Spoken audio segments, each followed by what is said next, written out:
नालीकनिकाशपदाद्रुताभ्याम् नारीविमोहादिनिवारकाभ्याम् नमज्जनाभीष्टततिप्रदाभ्याम् नमो नमः श्रीगुरुपादुकाभ्याम् नमो नमः श्रीगुरुपादुकाभ्याम् शमादिषट्कप्रदवैभवाभ्याम् समाधिदानव्रतदीक्षिताभ्याम्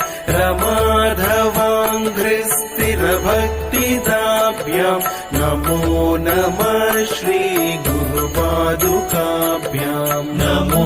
नमः श्रीगुरुपादुकाभ्याम् नृपालिमौली व्रजरत्नकान्ति सरिद्विराज चषकन्या